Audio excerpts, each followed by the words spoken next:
When it matters the most, can you tell what's real and what's not? Or can we both look at the same thing and agree on what it is? For all we know, there could be so many disturbing things all around us, and we just can't see it. So, do we truly know what's in our reality? What's real? Okay, enough of that. With that confusing opening out of the way, I'm happy to say that today we'll be exploring the real videos found on the channel Anomaly? It's a fascinating series that questions our reality and perspectives, and though it can be confusing, that's the point. Many of the concepts are difficult to grasp because it's about the inexplicable. Something as simple as an apple can be rewritten and become more disturbed, and after watching this series, you might end up questioning what's real and what's the real. I could have worded that a little better. Whatever, if you're interested, sit back, relax, get a snack, and as always, my name is Ripa Estrella. Let's explore. The real intruder analog horror. The video opens with multiple surveillance footage scattered around a home and the occasional knocking or clunking sound in the background before eventually we hear a doorknob turning. We then get interrupted with static, then move on to a warning. It's a national alert telling all citizens that an extremely dangerous entity has escaped, and these are the following actions that must be followed or they'll face punishment. Public events are cancelled, mannequins must be removed from stores, photographs with humans must be burnt, all mirrors must be disposed of, and everyone must carry identification even if they're just at home. After this, we move on to a message from Dr. Andrew Becker. He goes on to explain that an entity inside a concrete container has been monitored for 2 months and it's seemingly motionless. However, it has been in 2 different positions, and despite lacking facial features, it can show interest in things, such as the camera inside the container with it. We then get shown photos of the entity and even a transformation that lasted 106 hours long. Before, it appeared more like a faceless mannequin, but it starts to look more human over time.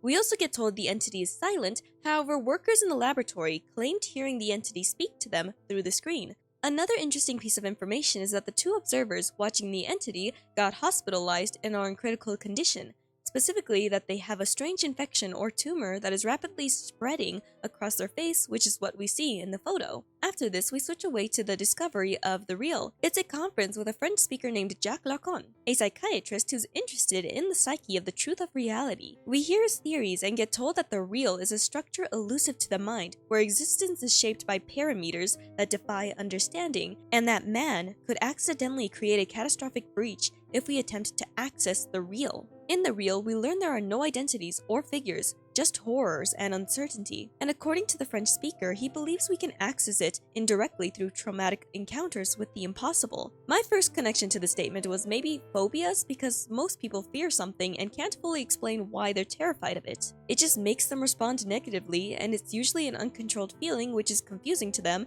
and this could be the influence of the real. An example I would give for fears that are confusing to understand, I would say uncanniness. I'll explain more later, and if you weren't aware, the real is an actual study, so researching this it felt like extra homework for this video.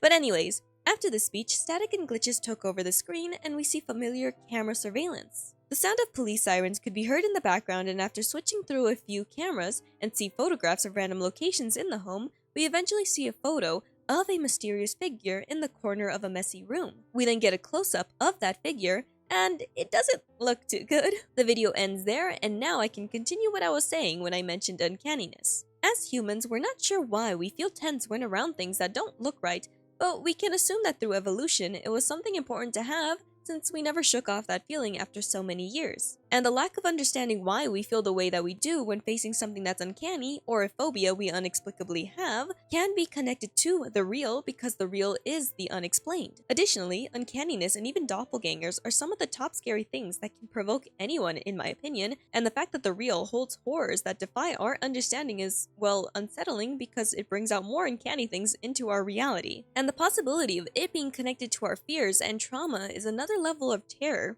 but it's fascinating too. Plus, seeing those 2 entities evolve and those 2 monitors get infected just by observing it, it's scary cool, and I kinda wanna learn more, so of course, let's keep going. The Real Research Analog Horror.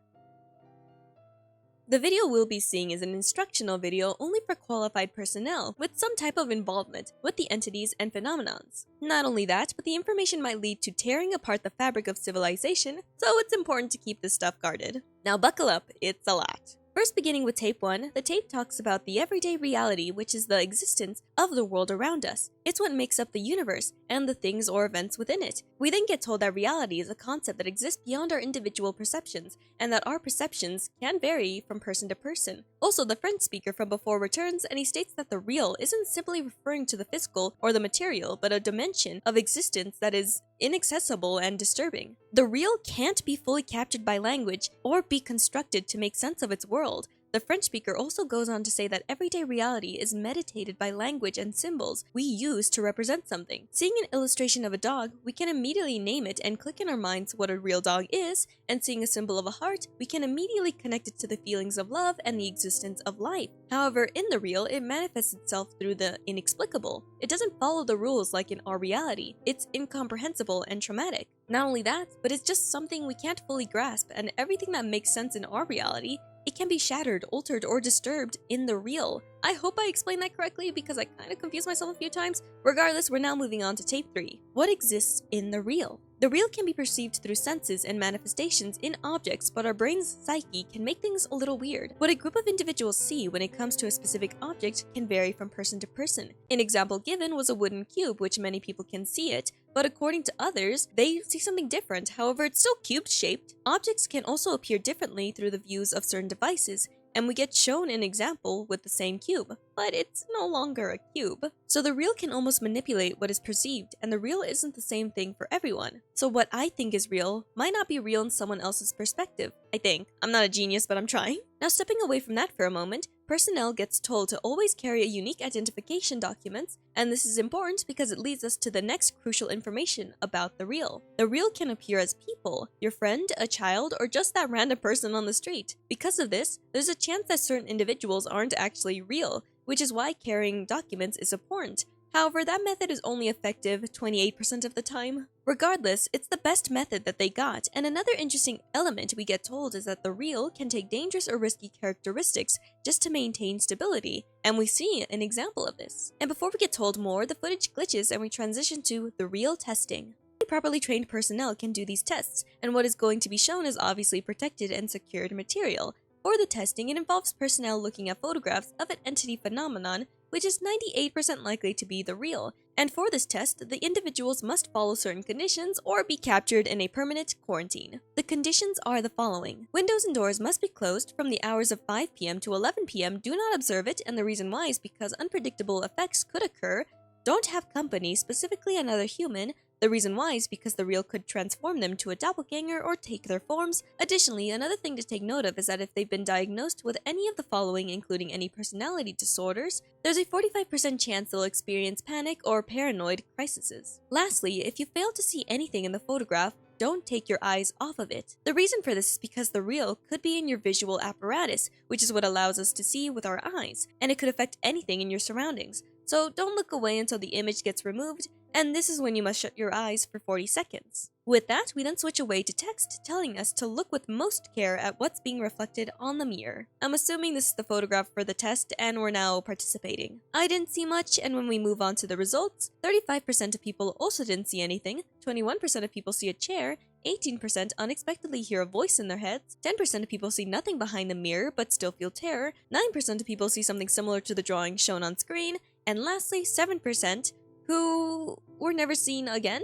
How fun. The video ends here, and to share a few thoughts, I find the concept extremely interesting, but I will not lie and say I fully understand. I understand the parts when talking about how everyone's perspectives, everyone's eyes can see something different. That's easy to understand, but when talking about the real, I know it's supposed to be a concept not easily grasped, but hold up. I put research into it, and imagine my whole family died. Intense, I know. But if that happened, my world would be shattered. Not literally, but my family brings meaning into my life, and without them, things will be different. I'm not saying trauma is the real. Trauma is the trigger, and without my family, there will almost be this void in my life, and that's the real. In the aftermath of trauma, what we experience is the real. Specifically, our perception of reality, which gets altered a bit, and we are lost and confused. The lack of understanding, the struggle to process, and our confusing actions is the real. When in that state, other people can't fully understand or grasp what you are going through, and you might have a hard time explaining it. Only after healing and bringing back language and meaning to your experience is when you feel the real, and once that's done, it's no longer the real because you put meaning into it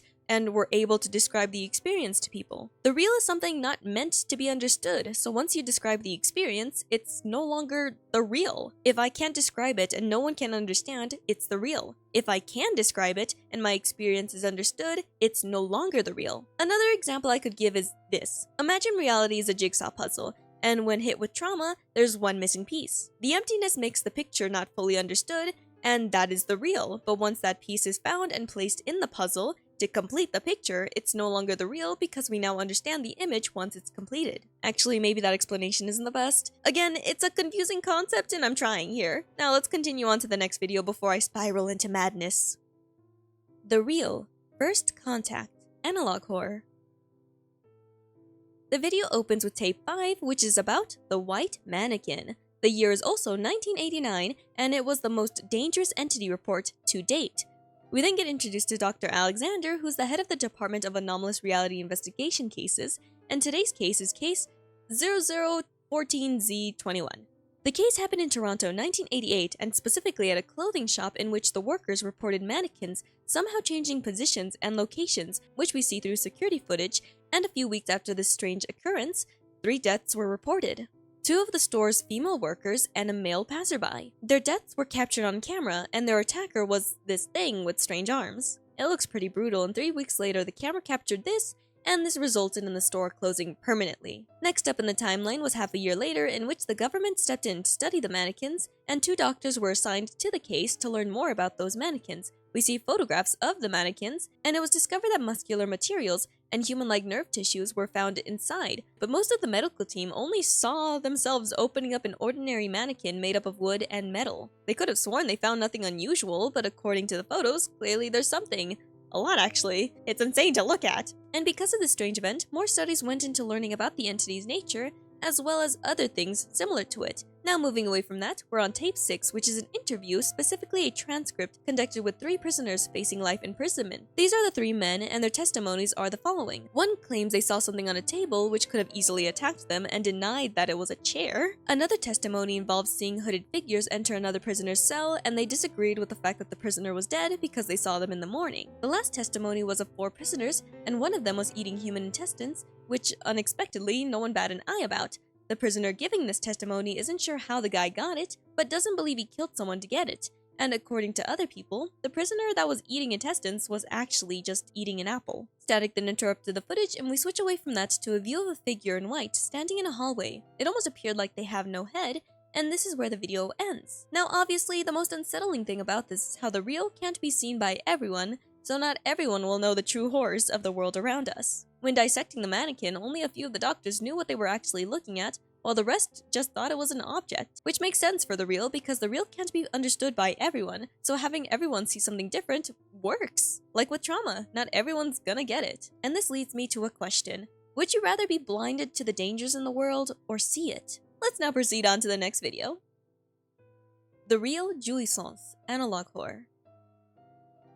If you haven't guessed it, we're now moving on to another tape, which is tape 7. It's classified material for the Department of Anomalous Reality Investigation Cases, and the year is 1992, and the content is about clinical trials. We then get shown a long list of people used in the clinical trials, and their information varies from person to person. There's so many people with different relationship statuses, occupations, and medical histories. I'm assuming the reason why they're using so many different types of people for this trial is to collect more data and to figure out if there is any commonality. With that being said, we're now moving on to tape 8. The title is The 4 Modes of Jouissance, the prime mover of the real. Please don't judge my pronunciation, I'm trying! Anyways, in this tape, we get introduced to the son-in-law of the French speaker Jacques, who took up the final teachings and the last theory that was worked on before Jacques' death. Specifically, the ultimate definition of the real. Definitions get a little crazy here. Now, the real is obviously a concept that should not be understood, but from the information gathered, it is divided into 4 modes of action. The first is the imagery jouissance, which is an obstacle to perceiving everyday reality, a barrier. And according to the visuals, it's impossible to call the image shown an apple.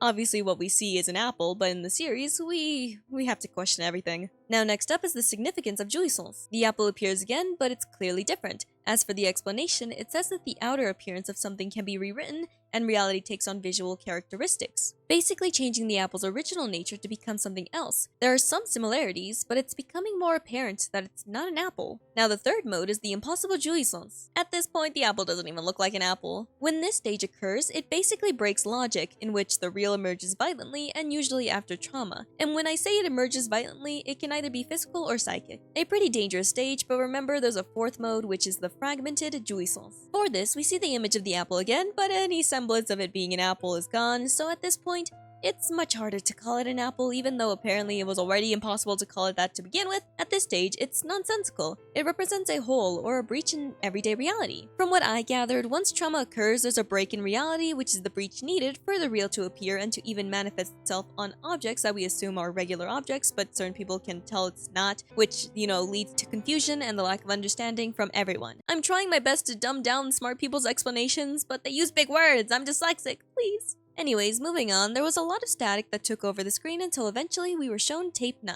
In Washington state during 1990, security cameras were set up in the woods to protect the animals. It was discovered that many nocturnal creatures disappeared one night, and the suspects were a couple of men who have been camping in the area, and at some point strange noises, similar to explosions or screams, could be heard, so security personnel were sent to patrol, but unexpectedly, there were no traces of those campers, and the cameras just showed injured rabbits. And returning back to the security personnel, we see their body camera footage, and first they spotted a rabbit, then saw a white humanoid figure. It's a mannequin, which was soon returned to the nearby workshop, and looking back at the set of cameras in the woods, inexplicable images were captured, and let me tell you, I never felt more uncomfortable in my life. Look at these things! If you were in the woods and saw this aggressively crawling towards you, you would scream like a baby too. They almost look like a person that's melting. Ugh. If I had to guess, those campers that were spotted in the footage earlier were likely infected by the real and are having a horrible time.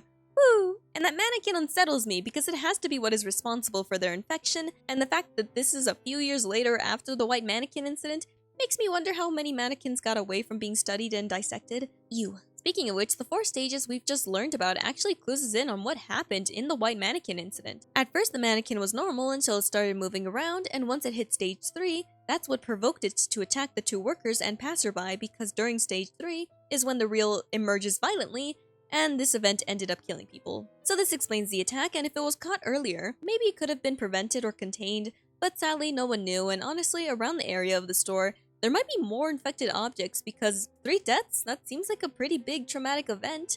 That incident could have caused like miniature reactions, which caused the real to break through more into our reality. The store is now cursed. Ugh. With that being said, let's continue. The Real, Clinical Trial Analog Horror. In Tape 10, we learned that on American televisions, there was a commercial which randomly aired for 6 months in 1956 between the hours 11 a.m. to 9:30 p.m. Speaking of which, we see the commercial which is trying to recruit people by promising all sorts of prizes and desires if they apply. Apply for what? An investigation away from the public eye that tracks and studies strange phenomenons. And it's not just going to be the individuals who submitted their applications who are going to be a part of the study. Their children and grandchildren will also be a part of the clinical trial program. This is all in hopes to get more evidence and findings on the real. With that being said, we're now moving on to Tape 11. Dr. Alexander makes a return in the series, who we know is the head of the Department of Anomalous Reality Investigation Cases, and the reason for his return is to present the clinical trials. This is when we see the 11 American citizens used in the trial, and for the trial, they were exposed to objects that are likely corrupted by the real. All the participants were isolated in shielded rooms, and from that point forward, researchers studied the interactions between the objects and the human mind, the physical implications of contact with the real, and potential breaches that could open up when the real is disturbed. Now, knowing this information, we're going to be shown surveillance images inside the containment cells, but because of the disturbance from the real, it leaves many of the images with low quality. As for what the people get instructed to do when inside the cells, it's mostly just standing or sitting for a few hours near the object that's infected with the real. If the individuals are lucky, nothing happens, or they just get a bit of a headache, but of course that's not the case for everyone. In one cell, the woman started to fade out of existence while the mannequin took her form. In another cell, a man panicked and screamed until he melted into black substance. A lady couldn't stand and her face eroded because of strange toothpaste. A man transformed into a statue as soon as he sat down. A woman could have sworn worms were crawling out of the cube she was looking at, but according to the image, no worms were seen. And lastly, a man died from cardiopulmonary arrest. Clearly, everything that happened was the fault of the real, and seeing everyone's wildly different conditions just shows how unpredictable and how unexpected the real can affect its surroundings and the people in it. As for the survivors, they were taken to the Annihilation Chambers, which has the most strangest object connected to the real that's ever been studied inside of it. We see an image of the object along with the chamber, but as we already know, devices can see the real differently, so whatever's inside the chamber might look different in other people's perspectives. And this is where the video ends. Honestly, if the objects from the first tests were able to do such horrific things to the other individuals, I'm afraid of what's going to happen to the survivors as soon as they enter that chamber. Additionally, I feel like researching this topic is just going to make everything worse because they're just causing a lot of trauma that will end up provoking more holes in reality for the real to take advantage of. I wouldn't be surprised if there's a breach at some point if something major happens. But that being said, let's now move on to the next video. The Real Rupo Creature Analog Horror. We see a map of Texas in the year is 1994, and there is a few red markers on the map which grew in numbers once it hit 1995. After this, we move on to a presentation by Dr. Alexander about the Rupo creature. There's been isolated reports in Texas from child psychologists that deal with night terrors, phobias, and more. Then the discussion of imaginary friends gets brought up, which is a good thing because it fosters creativity. However, we can probably suspect where this is going, and it's not going to be anything fun. We then get told that in 1994, there was an increased number of cases involving children who were crying uncontrollably at night, claiming to be attacked by monsters, having sleep paralysis, and the children having imaginary friends with odd descriptions. At first it was under the radar, but as soon as it started multiplying throughout the state is when more attention was brought to it, and the similarities between each case was eventually discovered. This event was described as inexplicable, and in December is when everything skyrocketed to 439 cases.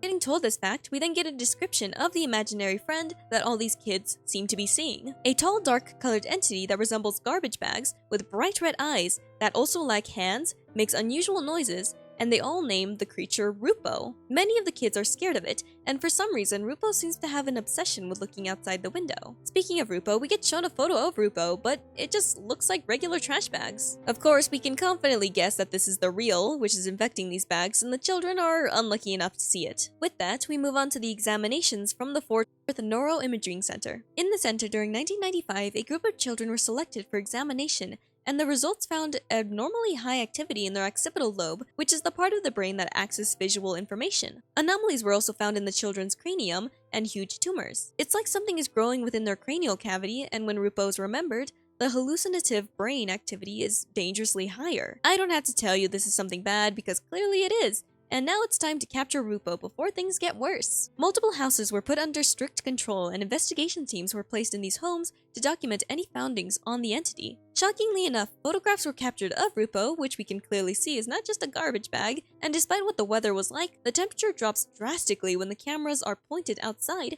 and sometimes the camera lens and windows fog up. Now, it's great that they have evidence of the creature, including audio of it. However, capturing it is the problem because it can only be seen through the eyes of children or cameras. So how can they capture it? Well, suddenly, the creature was never seen again after the evidence was collected, so I guess that's a problem for another day. As for the children, they're being guarded under medical supervision, led by Dr. Alexander to await their evolution. That's concerning, especially knowing that whatever's happening to them is happening in their brains. And based on the first video of the two monitors with tumors spreading on their face, we can only assume how terrible this will end. It's honestly really sad. Speaking of which, this actually does feel very similar to the first video of the two monitors. They were just looking at the entity in the safety of a surveillance room when suddenly the entity started speaking to them, and unexpectedly, one day, they got infected really badly. And the testing with objects and humans shows that the infection or effects from the real can vary, including what happens and how long it takes. So the children are going to have a bad time based on how long they've been exposed to Rupo, which seems to be a long time already since, they're growing something in their brains. Could they be becoming mutants?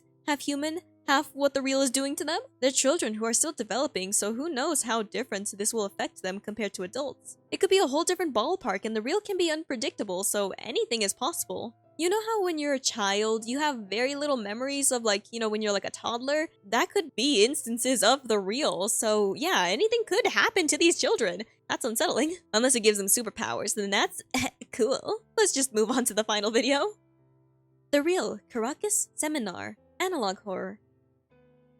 In the beginning, we'll be shown a French television recording of Jax, the French speaker, who visited Caracas for a lecture on the real and other discoveries. For the last class of Lacan, the year is 1980, and it was clear that Jax's health was poor, which made his lecture a bit challenging for him to give, but he still spoke to a large crowd, and during the gathering, there was an attempt to resolve the last major question on the concept of the real. However, during the final presentation, Jacques encountered a great surprise by the members of the Freudian Field Foundation. This is the same foundation that invited Jacques to give a speech, and the members collaborated with specialists from Venezuela, Argentina, and Brazil to do an expedition that happened back in 1979. They called the place... Honestly, I'm not even going to pronounce that. I know I'll fail. In this sanctuary, there was a connection with a mythological deity related to the underworld, and there's a large pond with waters that are black and bubbling, along with having a lot of exotic animals that are submerged in it. Additionally, there's something within the pond that's always seen and is described as different and inexplicable, which the people decided to call transmutation. During the expedition, samples were taken because it's believed that the things within the pond must be manifestations of the real, and on screen we see what was collected.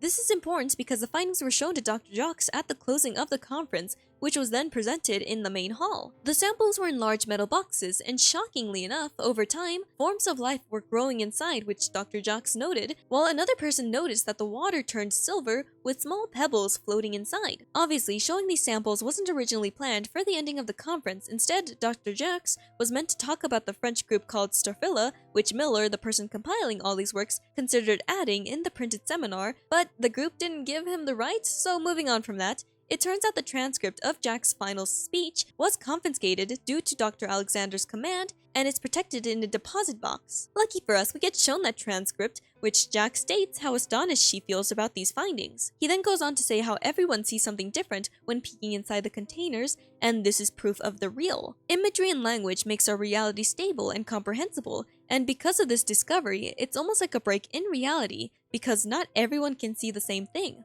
The real fights against reality because it doesn't play by the rules that we were raised with. We grew up with the concept of language and imagery, so the real was something inaccessible, but now it's discovered and messing with people because, again, not everyone sees the same thing, and because of this, not everyone will understand, and not understanding is the real. And at the end of his speech, he explains that he's going to leave his research in capable hands, and the video ends. Of course, a little bit more was said, but bro is too intelligent for me to dumb down any more of his words. So let's just move on to the conclusion, okay? Conclusion. Stated around the beginning of this video, the real is an actual study, and Lacan is a real guy who made theories about the real plus other stuff. The real, again, is the inexplicable. It's not meant to be understood, but we can still try. After a traumatic event, the real is a break in reality in the moments that people can't fully explain what they're experiencing during the aftermath of trauma. You know, the people who face such trauma, they almost go on autopilot mode and they're not fully there. They have like this blank stare that's staring off into miles. That's kind of the real. The lack of reality as we know it is the real. It's emptiness, the void. It thrives in confusion and the failure to understand it. Because of this, in this series, it can manifest itself into our reality by using objects or infecting people, and it can be violent towards human because its purpose is to break our reality and to show humans how insignificant they are. Okay, that's a little harsh, but no one said the real is good. It's confusing and disturbing. And in the series, the real is more than just a terrifying presence hiding in the world all around us. It's affecting reality like a sickness and is trying to disrupt and destroy what we once knew as normal. Some people can see it, others can't. And specifically, it takes the forms of objects people are exposed to on a daily basis, and just like radiation, when exposed for too long, it can be horrible to the people near it. It's messing with our brains, our eyes, and how we perceive reality. And as we witness, many studies are being done to understand the objects connected to the real, but it usually ends with horrific outcomes and will likely lead to more questions than answers because, again, say it with me, the real isn't meant to be understood. But humanity, specifically in the series, can't just ignore it either because the real is dangerous, and if we want to prevent it from wreaking any more havoc, investigations must continue. If that means more people will be turned into grotesque melty creatures or fade from existence, so be it. Do you want to be replaced by a mannequin taking your form? No? Didn't think so. So carry identification, be cautious with the objects and people around you, don't trust your eyes all the time, and stay away from any trauma. Will you be fine if you do this?